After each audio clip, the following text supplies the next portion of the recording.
So tonight we are going to have a deep dive conversation about who, as Chuck likes to call him, your cool older brother Ronnie. Your cool older brother Ronnie. Now we are going to deep dive the Ballad of Dude and Juanita. I told all of our members in our membership that this week we were going to be talking about what we felt about this album, how it affected us, what we liked, maybe what we didn't like, and we've got our resident Sturgill Simpson historian here to bring us all of the important details. Chucky D, let's just get into it. How'd you feel about it, man? You know, I am one to rock the boat, and I am one to cause a scene.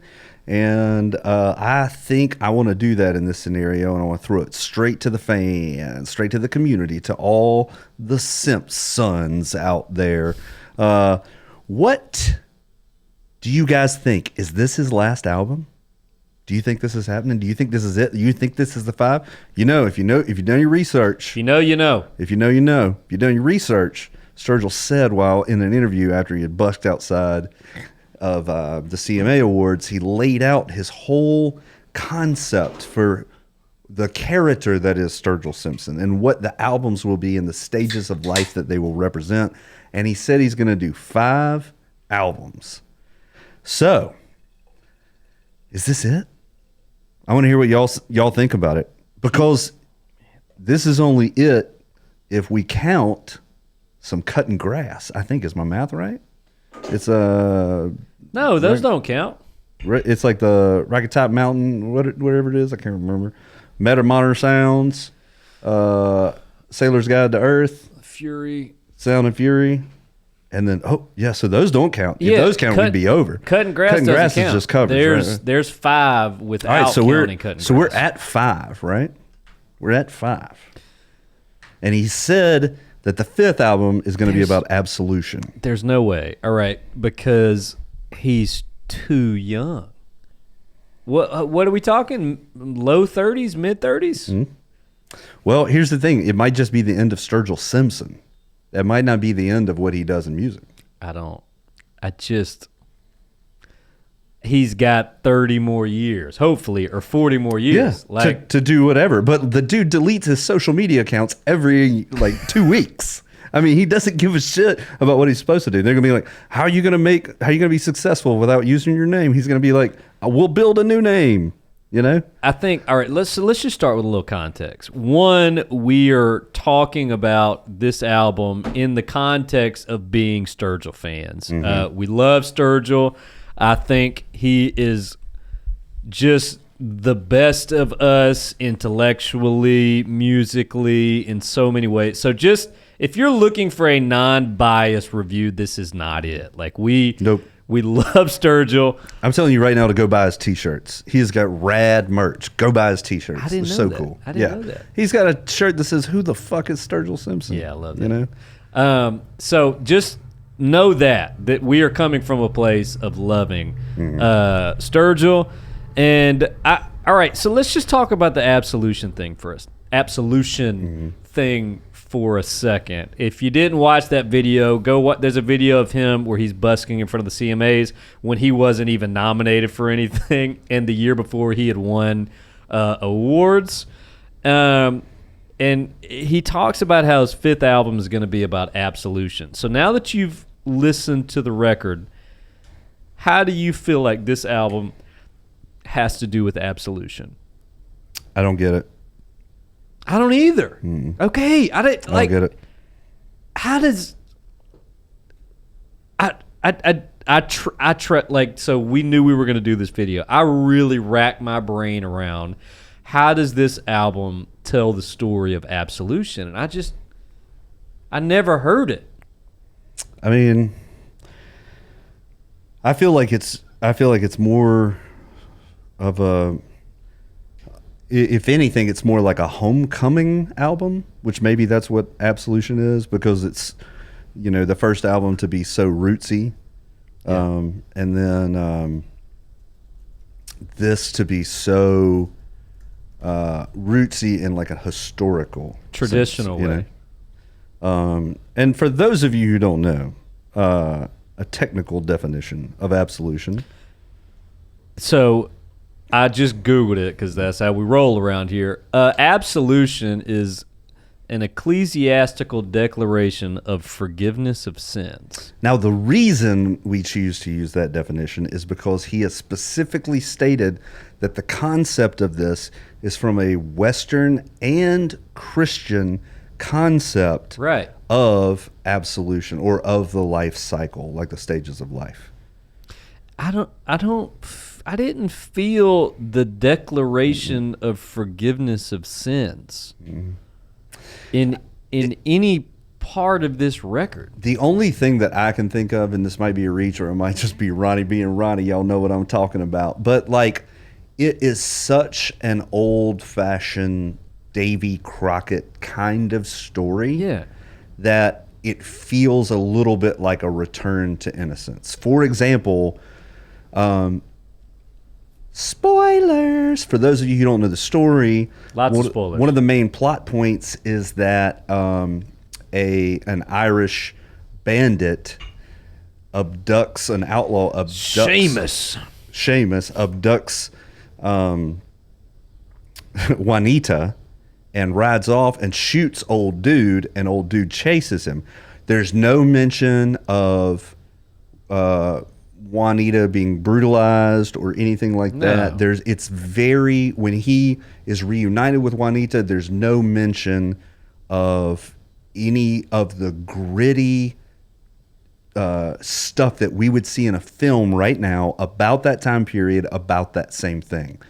And I feel like, he doesn't, for anybody who watches a lot of action or a lot of revenge flicks or anything like that, it's not a particularly gruesome death at the end. It's a shooting, and then he was playing possum and thought he would get him, and then he killed him with the tomahawk. There's a little bit of like savagery at the beginning when they're defining the character and talking about how his father raised him basically to take a scalp. His grandfather taught him how to take a scalp. Kind of a product of the times, but it doesn't get real gritty. It's a very simple story. Yeah. And I feel like maybe that return to innocence is maybe the absolution that he's talking about. Maybe that's a shot in the dark. I would like to point out that I sip enough to have a Modelo sponsorship if anybody's thinking about it. So take my words with a grain of salt. Working on it. So Lepage has a great point that I think makes sense. If I had to throw something out, I'd say it's the outlaw finishing his last fight to live a life of contentment. And Morningstar kind of comes up with the same thing. Yeah. One man's journey from rough and violent to falling in love and finding his softer side and being saved by his love for Juanita. That's absolution if I ever saw it. So absolution is supposed to be the release from guilt or punishment or forgiveness of sins, and I just didn't feel like he was renouncing this old life. I don't know. I just didn't. Well, also the concept that that Sound and Fury is supposed to be hell.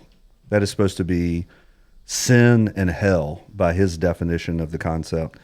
Then it's hard to follow from Sound and Fury to here. So I think maybe Ronnie was just fucking with us and got us good. Ronnie, he's an old devil, man. You got to watch out for him. And another thing is, I also think that he's so intelligent. He would explain it to us, and we'd be like, yeah. He would, or you guys just totally missed it. Okay, so let's get into the album. And outside of the philosophical ideas of the album, one of my favorite things is how much of a badass dude is.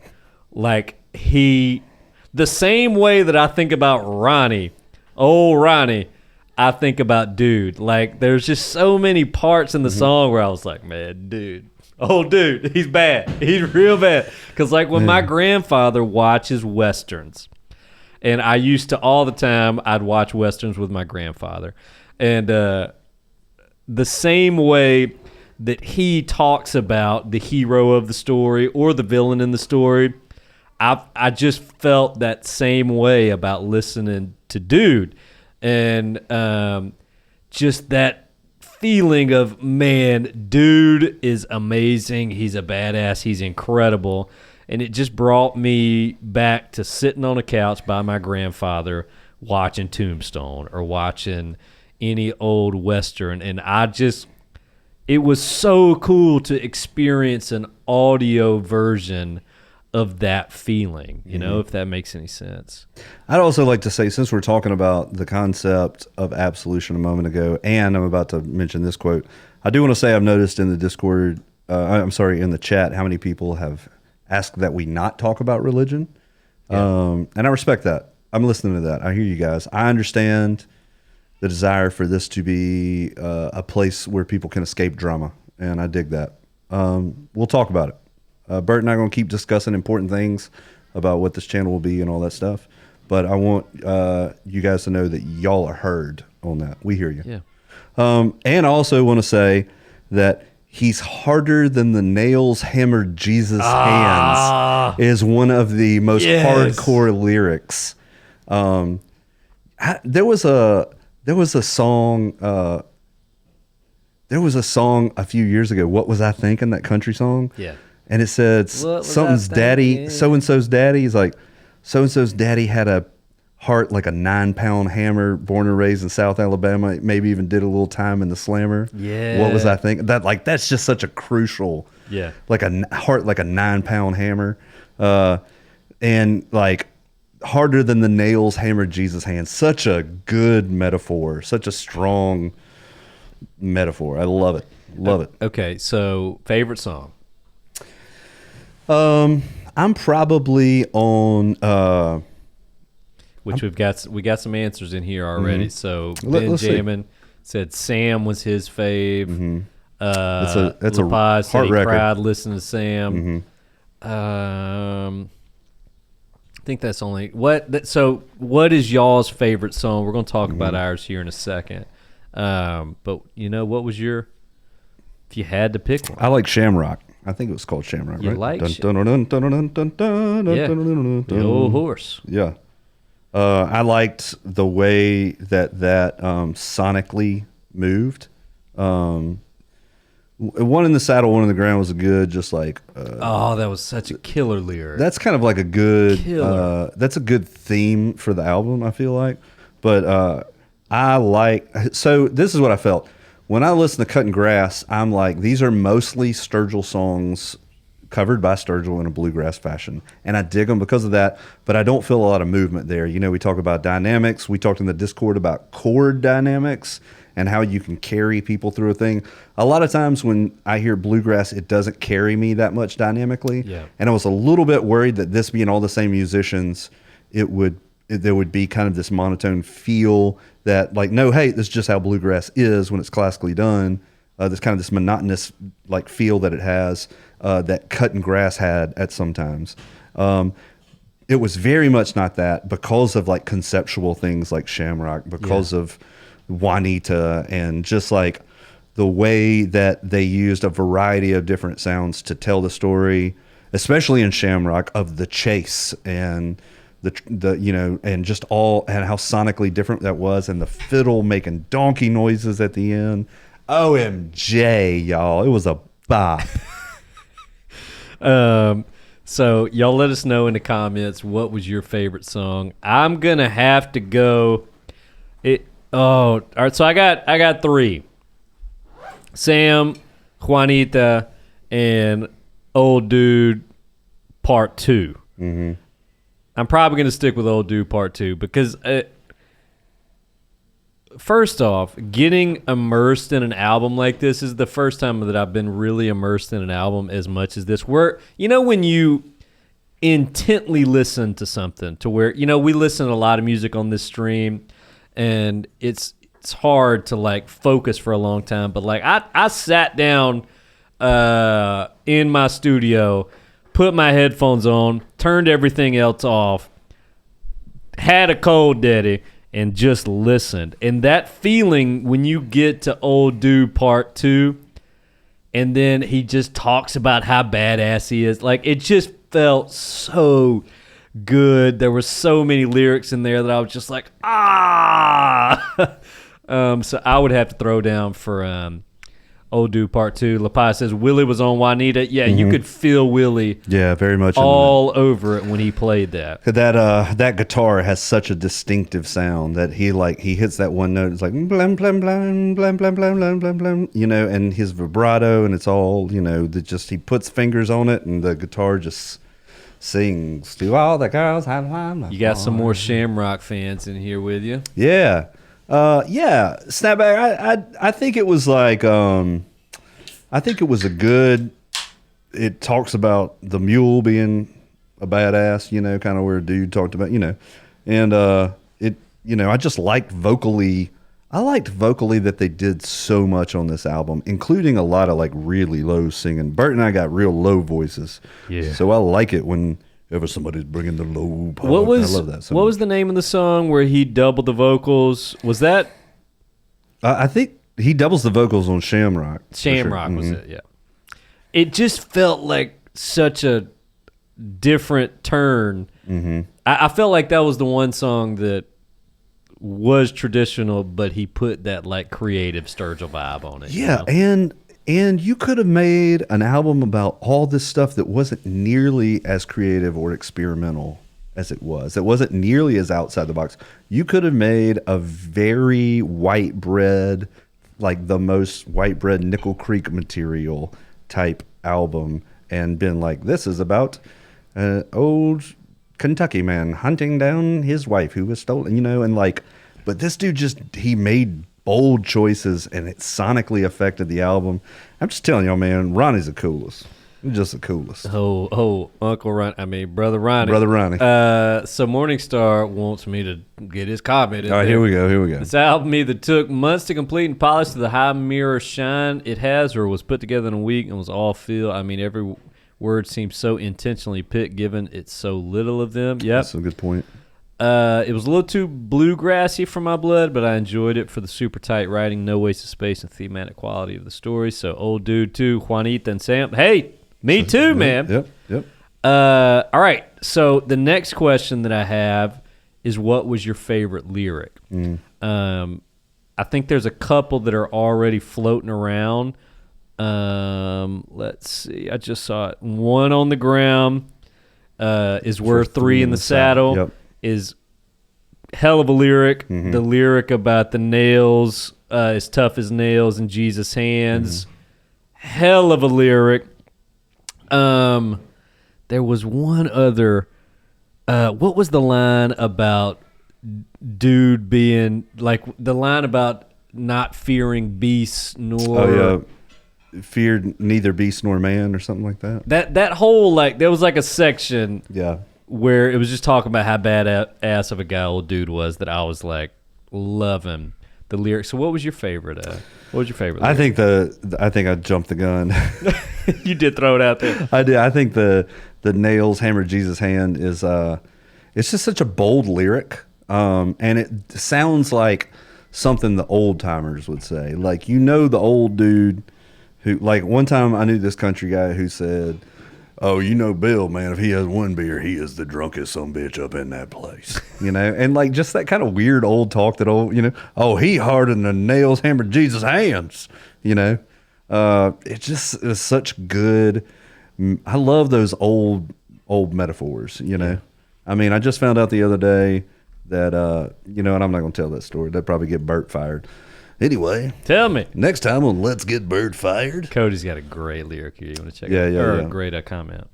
Just got back after dinner, blah, blah, blah. Period correct nomenclature. He talks about Shamrock having 4 socks on all feet. It's a badass trait.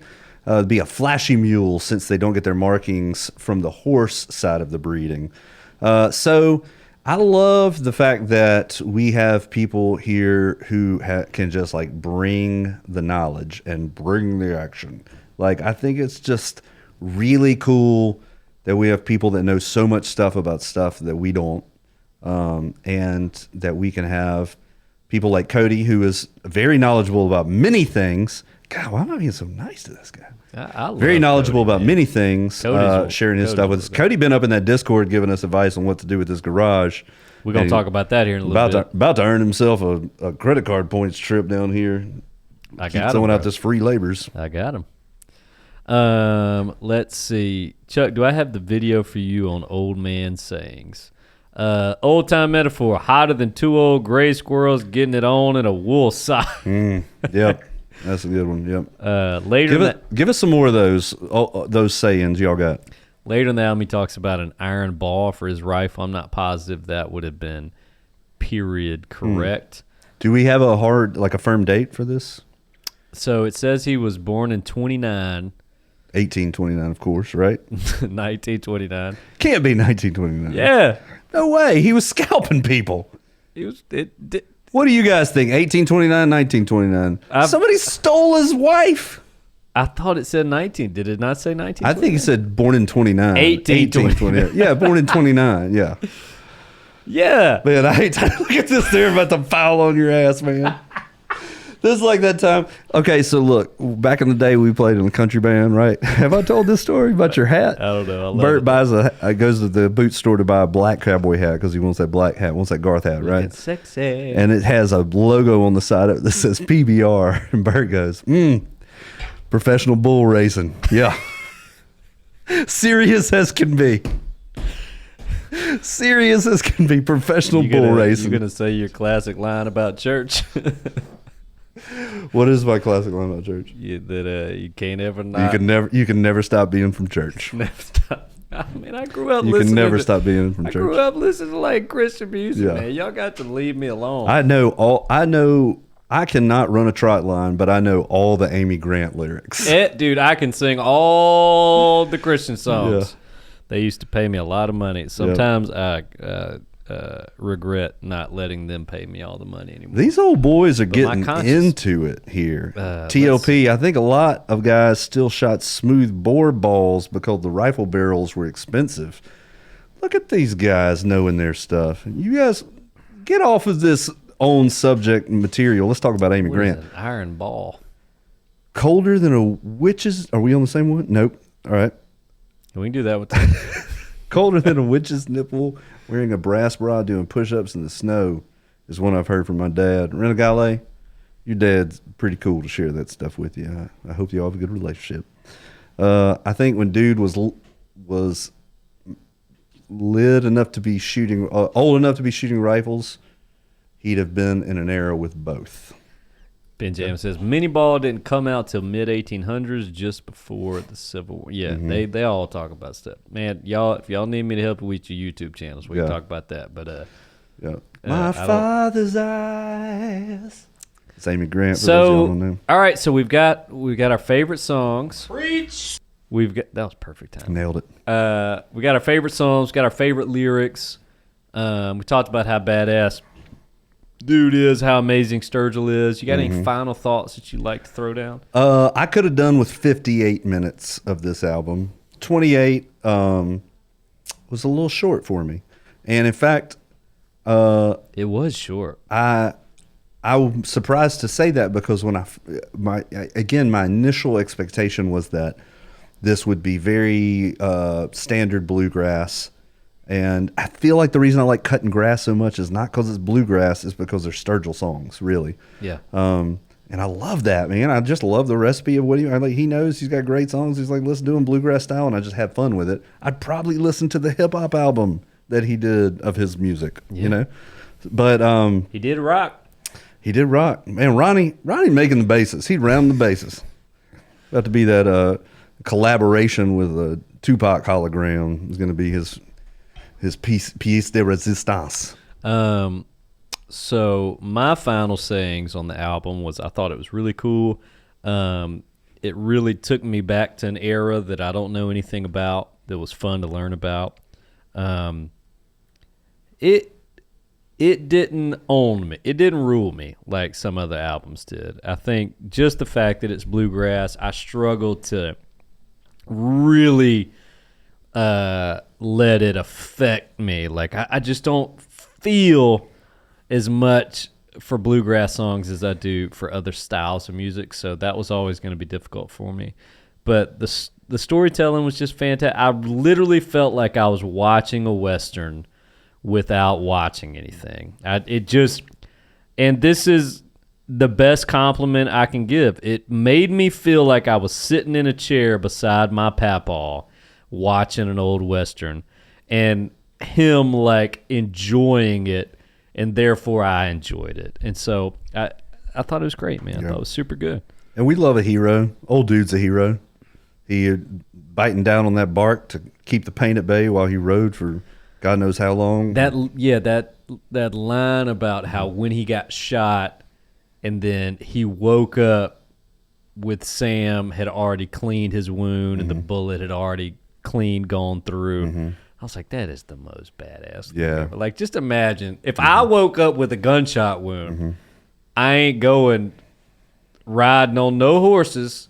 I ain't going to doing nothing except laying in a bed for like a month. I'll be honest with y'all. I probably would decide not to wake up from it. Yeah, just let her. At this point, I can do probably 2 sit-ups right now. I don't know if I could sit up after I've been shot. Yeah, this ain't no way. Nah. Well, this was the first time that we've ever done a deep dive of an album. Now, credit to Cody. We'll give another compliment to Cody that this was Cody's idea. I think this could be something cool that we could do whenever there's like an album where we're all like, man, let's listen to this album. Kind of like book club. So first question, do you like this kind of thing? Is it cool idea on the stream? Did you enjoy it? And then number 2, what's the next album that we should deep dive on? Thank you so much for watching the video this long. Hit that like and subscribe button. It really helps me out. Also, this was a clip from our weekly live stream that we do every Tuesday at 6 p.m. Central Time on Twitch. Hope to see you there one Tuesday night, and I'll see you somewhere on down the river.